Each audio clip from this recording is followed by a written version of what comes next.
Nada fuera de tu amor satisface. Ningún error que de ti me separe. No se acaba mi esperanza.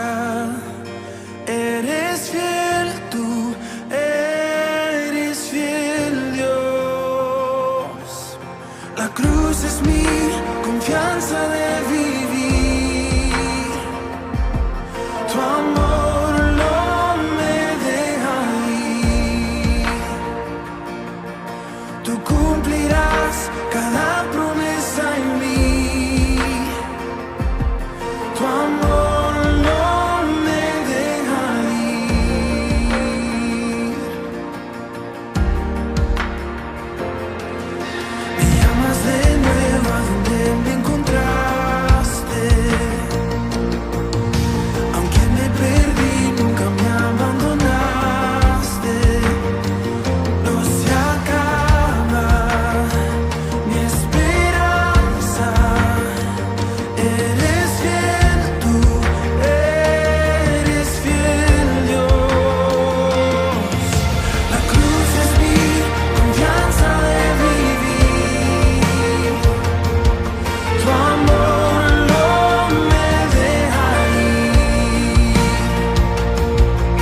Tú cumplirás cada promesa en mí. Tu amor no me deja ir.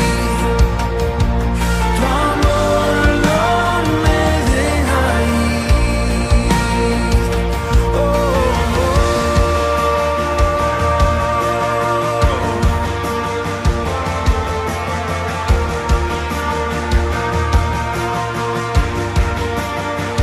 no importa dónde yo voy, me encuentro en tu amor. Cuando angustiado estoy, no me soltarás. No importa dónde yo voy, me encuentro en tu amor. Cuando angustiado estoy, no me soltarás. No importa dónde yo voy, me encuentro en tu amor. Cuando angustiado estoy, no me soltarás. No importa dónde yo voy, me encuentro en tu amor. Cuando angustiado estoy, no me soltarás. La cruz es mi confianza de vivir. Tu amor no me deja ir. Tú cumplirás cada promesa en mí. Tu amor no me deja ir. La cruz es mi confianza de vivir. Tu amor no me deja ir. Tú cumplirás cada promesa en mí. Tu amor no me deja ir. Tu amor no me deja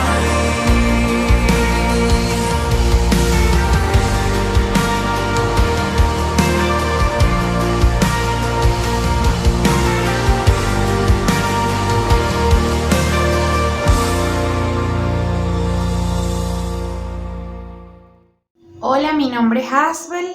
Para los que no me conocen, para mí es un honor y de mucha alegría poderlos saludar por este medio, agradeciendo a Dios primeramente que nos permite seguir conectados. Les quiero invitar a seguir escuchando la palabra de Dios y las reflexiones aplicables a nuestra vida, tal cual como lo dice en Romanos 12:2. Y ya no vivan ya como vive todo el mundo.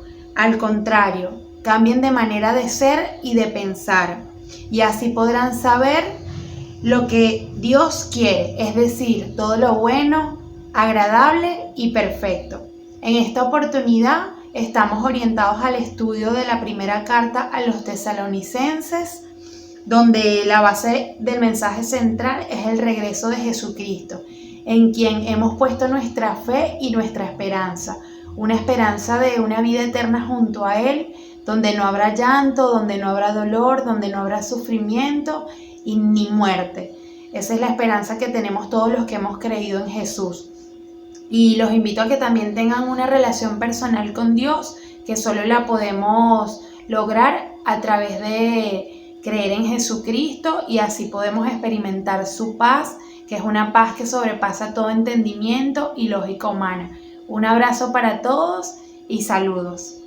Hola, mi nombre es Ricardo y bueno, un versículo que me ha identificado mucho está en Efesios 2, versículo 8, dice: ciertamente la gracia de Dios los ha salvado por medio de la fe. Esta no nació de ustedes, sino que es un don de Dios. Y este versículo quería compartirles porque en un momento el Señor, cuando yo no conocía al Señor, esto me abrió las puertas a que yo crea en Jesucristo, que no era por mérito mío, sino que es el mérito de Dios que me escogió desde antes de la fundación del mundo, para que yo crea en Él y que sea salvo. Y esto quería compartirles a ustedes, y un saludo muy grande a la iglesia y a toda la gente que esté mirando este video. Dios los bendiga mucho. Buen día para todos. Vamos a abrir nuestras Biblias en Primera de Tesalonicenses, capítulo 1. Dice así: Pablo, Silvano y Timoteo, a la iglesia de los tesalonicenses, que está en Dios el Padre y en el Señor Jesucristo. Gracia y paz a ustedes. Siempre damos gracias a Dios por todos ustedes, cuando los mencionamos en nuestras oraciones. Los recordamos constantemente delante de nuestro Dios y Padre a causa de la obra realizada por su fe, el trabajo motivado por su amor y la constancia sostenida por su esperanza en nuestro Señor Jesucristo.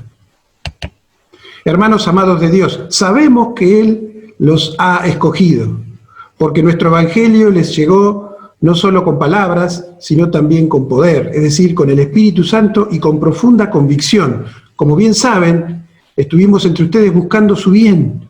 Ustedes se hicieron imitadores nuestros y del Señor, cuando, a pesar de mucho sufrimiento, recibieron el mensaje con la alegría que infunde el Espíritu Santo. De esta manera se constituyeron en ejemplo para todos los creyentes de Macedonia y de Acaya. Partiendo de ustedes, el mensaje del Señor se ha proclamado no solo en Macedonia y en Acaya, sino en todo lugar. A tal punto se ha divulgado su fe en Dios, que ya no es necesario que nosotros digamos nada. Ellos mismos cuentan de lo bien que ustedes nos recibieron y de cómo se convirtieron a Dios, dejando los ídolos para servir al Dios vivo y verdadero, y esperar del cielo a Jesús, su Hijo, a quien resucitó, que nos libra del castigo venidero. Seguimos hoy leyendo esta primera carta del apóstol Pablo a los tesalonicenses. Y primero quiero repasar y aclarar que dos cosas acerca de la iglesia de Tesalónica. Primero, que era una iglesia joven. Cuando leemos los inicios de la iglesia tenemos que encontrarlo esto en Hechos, capítulo 16, 17 sobre todo. Vemos que Pablo tuvo una visión nocturna donde Dios lo desafiaba a predicar el Evangelio de Jesús en la provincia de Macedonia. Entonces fue a la primera ciudad más importante de ahí, que es Filipos, y ahí sufre hostilidad Pablo, al punto que a él lo encarcelan, lo azotan. Él está ahí con su equipo misionero, que es con el que escribe esta carta a los tesalonicenses, ¿no? Con Silas, también llamado Silvano, y con Timoteo. Pero más allá de la oposición, se logra establecer una iglesia ahí en Filipos. Sobre todo, con la columna de esa iglesia va a ser Lidia, una mujer comerciante que vendía telas finas y que creyó al Señor ahí en Filipos. Y después Pablo, con su equipo, llegan a Tesalónica. Y ahí en Tesalónica están un breve tiempo. Para ser precisos, 3 sábados predican en la sinagoga de esa ciudad a los judíos. Pero Los judíos están celosos, no quieren que Pablo anuncie a este Jesús, impostor para ellos, entonces arman una turba y se van a violentar al equipo misionero y acusarlos frente al Imperio Romano de que ellos hablan de otro rey que no es el César, que es un tal Jesús. Bueno, la cuestión es que Pablo huye a Berea y predica en Berea, y estos judíos de Tesalónica lo van a buscar a Berea y armar también un alboroto en Berea persiguiendo a Pablo. Pablo termina huyendo a Atenas y posteriormente a Corinto, y ahí en Corinto vuelve a encontrarse con su equipo misionero y se cree que ahí es donde escribe esta carta a los tesalonicenses. Así que la iglesia de Tesalónica era joven, reciente. Sin embargo, era una iglesia, como vamos a ver ahora, modelo. Era una iglesia que era un ejemplo para otras. Y acá ya este texto, esta historia nos plantea un desafío. Una iglesia puede tener muchos años y estar oxidada completamente, petrificada. Este grupo de creyentes nuevitos en la fe eran un ejemplo. Tenían una fe sincera que producía buenas obras. Tenían un amor genuino que trabajaba y laboraba con fatiga en bien de otros, y tenían una esperanza que los sostenía con paciencia, con constancia, esperando el regreso de Jesús. El regreso de Jesús, que había sido una parte importante de la predicación de Pablo en esa ciudad.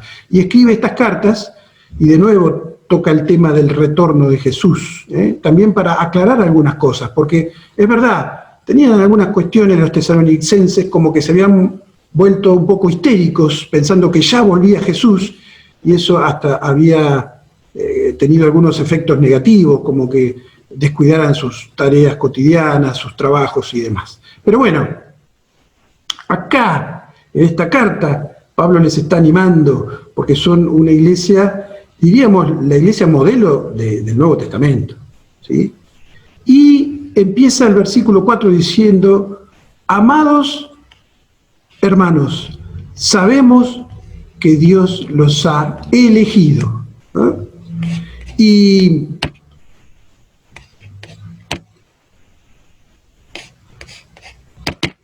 estamos en Cristo, así como los tesalonicenses estaban en Cristo, porque Dios en su amor nos eligió. Y antes de entrar en tema, mirando estos versículos, algunas aclaraciones acerca de la elección de Dios. El tema de la elección de Dios es una doctrina que a algunos cristianos los ha complicado un poquito, difícil de entender. Quiero sugerir que no es para especular o argumentar filosóficamente. El hecho de que Dios nos eligió nos tiene que llevar a adorarle, a agradecerle y a ser humildes, porque Él nos eligió a pesar nuestro. Es decir, la elección de Dios no se basa en que nosotros somos buenos, todo lo contrario, se basa en que Dios quiso elegirnos, su soberanía, y se basa en su amor. Fíjense el versículo 4 acá de Primera Tesalonicenses. Amados por Dios, sabemos, estamos seguros de que Él los eligió. La elección de Dios se vincula a su amor. Y es así. La Biblia nos habla de que Dios nos eligió por su amor. No porque nosotros lo elegimos a Él. Al contrario, Dios me eligió porque yo no lo elijo a Él. Porque yo constantemente lo rechazo, porque yo elijo a mí mismo y mi confort por encima de Él. Sin embargo, a pesar de que yo no lo elijo, ni jamás lo elegiría a Él, Él me eligió a mí. Eso es la elección de Dios. Y se cuenta que una vez había dos personas, dos cristianos, hablando sobre esto de la elección. Y estaban repasando ese texto de Romanos que dice Dios: a Jacob amé y a Esaú aborrecí. Como un texto que habla de que Dios prefirió a Jacob, ¿no? Y uno de ellos decía: yo no entiendo este texto, no entiendo esto de la elección, no me cabe esto de que a Esaú aborrecí, ¿cómo puede ser? Y el otro cristiano le dice: bueno, yo tampoco entiendo este texto, pero a mí no me cabe la otra parte. ¿Cómo puede ser esto de a Jacob amé? Y sugiero que así debemos encarar este tema. Lo que tiene que sorprendernos no es que Dios castigue a algunos, sino que cuando todos estamos perdidos, Dios nos eligió por amor. Lo que tiene que sorprender no es quizá divagar y argumentar, ¿será que a algunos Dios no los eligió? No, acá lo importante es pensar que es admirable e inexplicable que a pesar mío, Dios me eligió. De esa forma debemos encarar esta enseñanza que permea toda la Biblia, desde que Dios elige a la nación de Israel hasta el Nuevo Testamento, que Dios en gracia permite que algunos crean en Cristo. Y lo otro que quiero aclarar sobre la elección es que en la Biblia la soberanía de Dios que elige se complementa con la responsabilidad humana. Son como dos veredas de una misma calle. Dios elige, pero jamás en la Biblia dice que, bueno, entonces el que es castigado, el que se va al infierno, es porque Dios no lo eligió. No. Hay una responsabilidad humana. Un misterio que no se llega a entender bien, pero una verdad complementa a la otra. La soberanía de Dios y la responsabilidad humana. Ahora bien, Pablo acá está animando a los tesalonicenses, y en esta mañana queremos animarnos nosotros también con esta lectura. Y en el versículo 5 al 10 vemos elementos que evidencian este proceso de elección de Dios. Vamos a mirar esos elementos. El Evangelio llega con poder, eso es lo primero que vemos acá.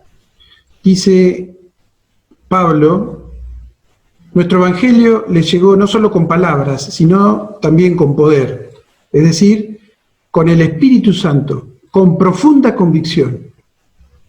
Como bien saben ustedes, que estuvimos entre ustedes buscando su bien. Acá está diciendo que el Evangelio, el mensaje, la buena noticia de lo que Jesús logró para nosotros, les había llegado a los tesalonicenses no como meras palabras, sino con el poder del Espíritu Santo de Dios. La palabra poder traduce el término griego dunamei. De ahí viene nuestra palabra dinamita, ¿sí? Lo que está diciendo es que este libro, la Biblia, que contiene el mensaje de Cristo, la historia de la salvación, la propuesta de Dios para la humanidad, este libro no es un libro más. La historia de Jesús no es una historia más de un maestro de moral, de una religión diferente a otras, sino que es poder de Dios. Acá no hay solamente un mensaje filosófico atractivo. Acá no hay solamente palabras que suenan bonitas. Acá hay poder de Dios detrás obrando. Y esto, permitime invitarte a vos, que todavía estás explorando la fe cristiana y todavía no te zambulliste de lleno. Déjame invitarte y decirte una cosa. Tomá la Biblia, lee sobre Jesús y te aseguro que te va a tocar, te va a impactar. Si vos has leído la Biblia y esto no te ha producido mariposas en tu estómago, no te ha hecho un efecto adentro tuyo, déjame decirte, no has leído la Biblia. La has mirado tal vez, la has escuchado, pero cuando nos enfrentamos con lo que Jesús hizo, con el relato de lo que enseñó, de su obra en nuestro favor, de que resucitó, que volvió a la vida, de su propuesta de amor por nosotros, eso nos cautiva. Y ese cautivarnos es el obrar mismo de Dios, con poder detrás de su palabra, porque su palabra tiene poder. No es un mensaje más, es poder de Dios. El segundo elemento que vemos acá es que el Evangelio es recibido con gozo. Dice el versículo 6, ustedes se hicieron imitadores nuestros y del Señor, cuando a pesar de mucho sufrimiento, recibieron el mensaje con la alegría que infunde el Espíritu Santo. El Evangelio es recibido con gozo. Es decir, no solamente es dado con poder, dinamita, algo explota en tu interior cuando te enfrentás con honestidad frente al mensaje de Dios. Cuando con sinceridad explorás lo que Cristo dijo, hizo, enseñó e hizo sobre todo por nosotros. Sino que también el mensaje tiene que ser recibido con gozo en el Espíritu Santo, como dice acá. Ya hemos hablado de las tesalonicenses y hemos dicho que ellos pasaron por hostilidad, conflictos, como el mismo Pablo que les había predicado, ¿sí?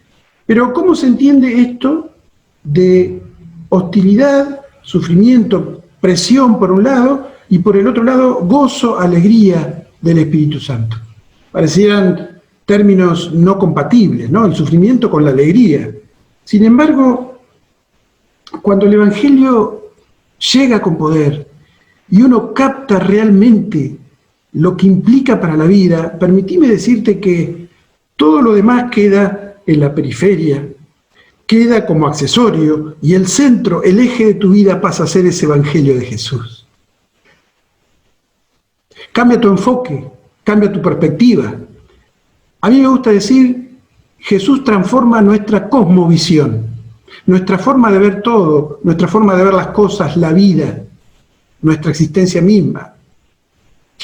Me gusta ejemplificar esto con el ejemplo de una película 3D. ¿Cuántos de ustedes han ido seguramente al cine a ver una película 3D? Y en la entrada, ¿qué te dan? Los lentes 3D. Te pones los lentes y mirás la película, podés apreciar los detalles, todo el despliegue ese tecnológico. Ahora, si te sacás los lentes 3D, vas a ver todo borroso. Es más, unos minutos que estés sin esos lentes te va a doler la cabeza, porque no está preparado para que lo veas sin los lentes. A través de ese aparato que te dan, podés apreciar las cosas. Y el Evangelio de Jesús es así, es el lente a través del cual veo la vida. Veo mi propia vida, mi pasado, que queda perdonado por Dios. Pero mi presente es transformado, porque ahora tengo una forma distinta de opinar sobre las cuestiones de la vida y una visión diferente de todo lo que me acontece, de todo lo que le acontece al mundo. Por eso es que aún el dolor, el sufrimiento, las dificultades de la vida, las veo desde otras perspectivas, con el lente del Evangelio, y puedo tener gozo, alegría del Espíritu Santo. Esto no significa que soy un masoquista, que me gusta pasarla mal, pero significa que le encuentro sentido al dolor, a la prueba, a la circunstancia adversa. Porque estoy en Cristo, porque Él me controla, porque su mensaje me ha atravesado y me da el recurso adecuado para enfrentar lo que venga. Así que, hermanos, Dios nos ha elegido. Por eso nos llega con poder el mensaje de Cristo y nos hace clic y transforma nuestra forma de ver las cosas. Continúa este proceso que Pablo describe de cómo Dios trabaja en los tesalonicenses y también en nosotros.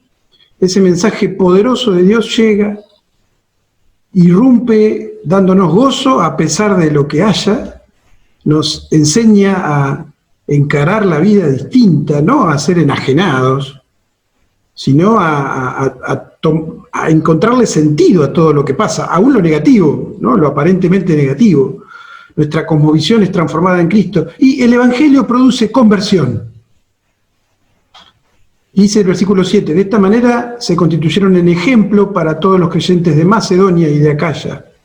Partiendo de ustedes, el mensaje del Señor se ha proclamado no solo en Macedonia y en Acaya, sino en todo lugar. A tal punto se ha divulgado su fe en Dios que ya no es necesario que nosotros digamos nada.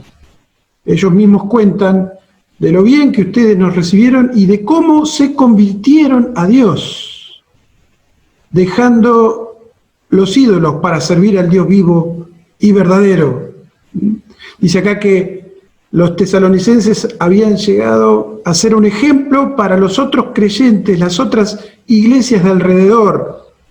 El mensaje del Señor se había extendido a través de ellos y se divulgaba, se hablaba en todos lados de la fe que ellos tenían en Dios.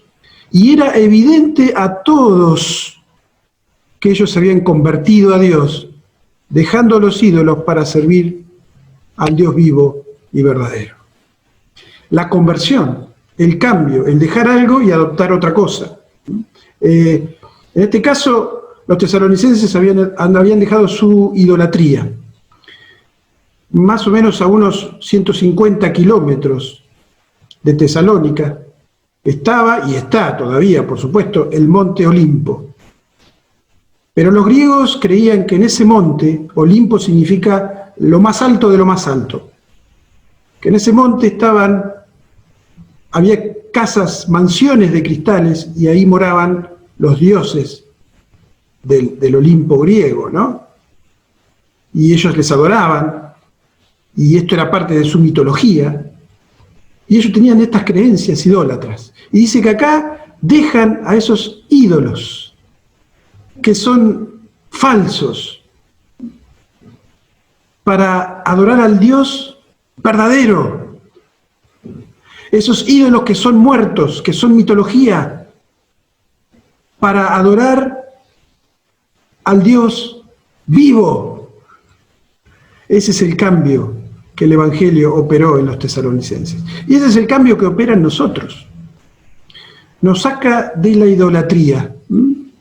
Y cuando pensamos en esta palabra, tenemos que ser honestos y profundos al pensar en esta palabra. Porque ídolos, ¿cuáles son los ídolos? Bueno, ídolo es todo lo que le quita el lugar protagónico que solo Dios debe tener, ¿sí? Ídolo puede ser cuando uno recurre al Gauchito Gil, o uno le pide cosas a Rodrigo, o a Gilda, o a tantas personalidades que la gente popular adora, ¿no? Con mucha superstición de fondo. Bueno, queridos, la Biblia dice que el único camino a Dios es Jesús, y que el único que debe ser adorado es el único Dios. Dios en tres personas, Padre, Hijo, Espíritu Santo. Todo lo demás es falso, todo lo demás está muerto. Una estatua, una madera, una figura de cera, no tiene vida, pero el Dios vivo y verdadero sí. Ahora, cuesta dejar, quizá, tradiciones familiares, donde mi mamá oraba a San Expedito y yo hago lo mismo, a San Cayetano. Y bueno, cuando estudiamos la vida de algunos de estos santos que realmente existieron, está bueno mirar un poco su modelo de vida, su entrega a la sociedad, su devoción a Dios incluso, pero eso no significa que hay que adorarlos. Solamente Dios merece ser adorado, Padre, Hijo, Espíritu Santo. Y a veces cuesta desprenderse de cosas así idolátricas que están arraigadas en nosotros, ¿sí? Pero la elección de Dios se manifiesta en que Dios nos ayuda en esto, en convertirnos. Él nos convierte a sí mismo. La idolatría también puede implicar otras cosas que no son necesariamente figuras e imágenes y personajes que creemos que tienen vida y no la tienen. La idolatría también pasa por los valores que nosotros podemos tener, y aún por cosas buenas, que son buenas, pero cuando nosotros ponemos nuestra esperanza en ellas, nuestra identidad en ellas, se transforman en ídolos. Por ejemplo, un ídolo puede ser una persona con la que estamos obsesionados y es todo para nosotros. Un ídolo puede ser una actividad que desarrollamos. Un ídolo puede ser nuestro propio confort, cuando vivimos solamente para progresar y para estar mejor y mejor y mejor y tener más, más y más. Por eso dice la Biblia que la avaricia, el querer tenerlo todo, es idolatría. No existen los ateos, no existen, existen los idólatras. Todos, en algún momento nos arrodillamos y nos postramos ante alguien o ante algo. Porque el ser humano es un homus adorandum. Todos adoramos. El punto es, ¿qué es eso? ¿O quién es ese que ocupa el centro de nuestra vida, que se lleva toda nuestra devoción y que toda nuestra existencia gira en torno a Él. Si no es la persona de Dios, bueno, necesitamos convertirnos, necesitamos que Él nos convierta de los ídolos al Dios vivo y verdadero. Conversión. Y lo último que vemos acá, en este proceso, en que se evidencia la elección de Dios, también tiene que ver con la conversión, ¿no? Podríamos seguir hablando que la conversión tiene dos partes. Una es dejar ídolos para servir a Dios, y la otra es, de cara al futuro, esperar del cielo a Jesús, su Hijo, quien resucitó y que nos libra del castigo venidero. El Evangelio también nos da esta esperanza, esperamos a Jesús, y ese es el tema recurrente de esta carta. Jesús va a volver. Jesús va a volver a la tierra. No sabemos si mañana o dentro de 1000 años o 2000 años más, pero va a volver. Así como se profetizó y se cumplió su primera venida para morir por mis pecados, también se profetizó y se va a cumplir su segunda venida para venir y poner orden, justicia y gobernar sobre una nueva creación. Esperar del cielo a Jesús. La esperanza que tenemos es esta. Dios nos ha elegido y nos da esta esperanza de que esperamos al Jesús resucitado, que nos libra del castigo venidero, porque va a haber un día en que la maldad será juzgada. Jesús, cuando vuelve como juez. Ya vino como Salvador, ahora viene como juez. La idea es que lo conozcas ahora, en este tiempo, como Salvador, para que cuando venga como juez, vos ya seas amigo del juez, estés acomodado con el juez. Esperanza en el regreso de Jesús. Estos son elementos que evidencian que los tesalonicenses habían sido elegidos, y Pablo les anima describiendo este proceso. Y es un ánimo para nosotros. Dios nos ha elegido. Y si vos tenés dudas todavía, ¿a dónde estás frente a la realidad? Dios, bueno, andá a Jesús, explorá a Jesús, habla con Jesús y decirle, perdona mis pecados, creo en ti, ayúdame a creer más y a tomar esta esperanza que vos ofreces. Oramos a Dios y nos despedimos. Vamos a seguir en la próxima leyendo y aprendiendo juntos de Primera de Tesalonicenses. Pero ahí donde estás, orá a Dios y decirle, gracias Dios, porque tú nos eliges, nos das la posibilidad de escuchar de Cristo y reaccionar con fe. Señor, ponemos nuestra fe en ti, Jesús, y seguimos esperando tu regreso por nosotros. Oramos, Padre, en el nombre del Padre, del Hijo y del Espíritu Santo. Amén. Quería compartirles unos versículos del Salmo 121. A partir del 5 dice, Dios te cuida y te protege. Dios siempre está a tu lado.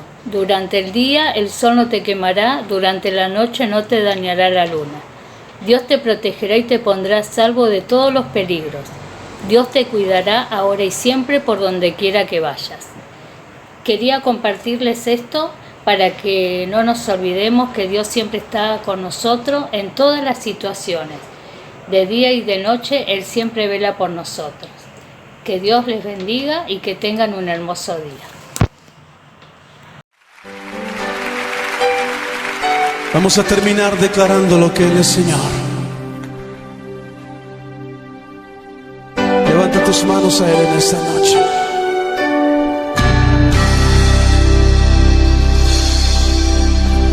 Jesús, Señor de la creación, siendo en forma de Dios, se despojó de sí mismo,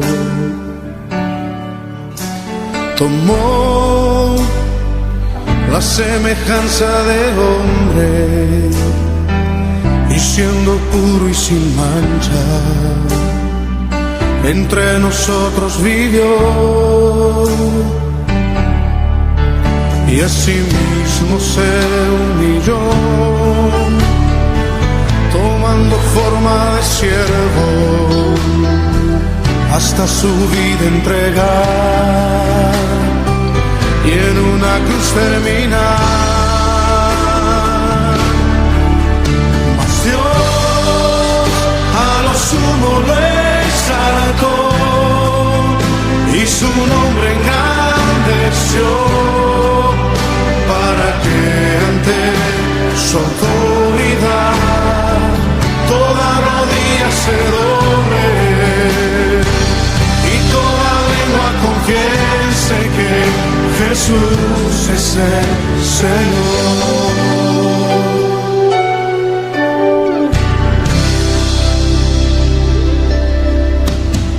Jesús, Señor de la creación, siendo en forma de Dios, se despojó de sí mismo,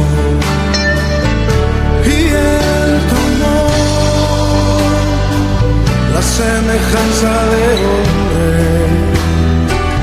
y siendo puro y sin mancha, entre nosotros vivió, y asimismo se humilló,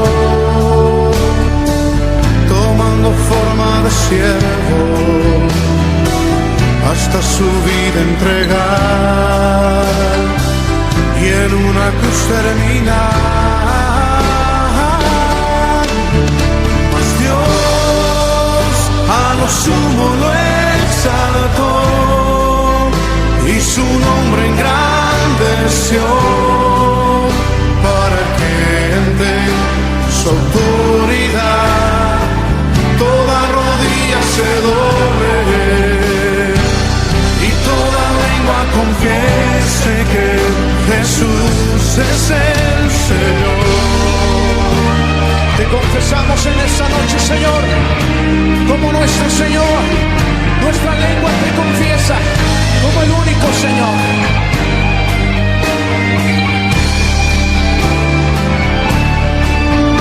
Mas Dios a lo sumo lo exaltó, y su nombre engrandeció, para que ante su autoridad toda rodilla se doble,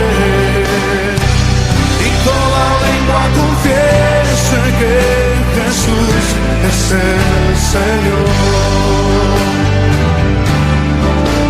Mas Dios a lo sumo lo exaltó, y su nombre engrandeció, para que ante su autoridad toda rodilla se doble, confiese que Jesús es el Señor.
Recibe el honor y el reconocimiento en esta noche, oh Dios.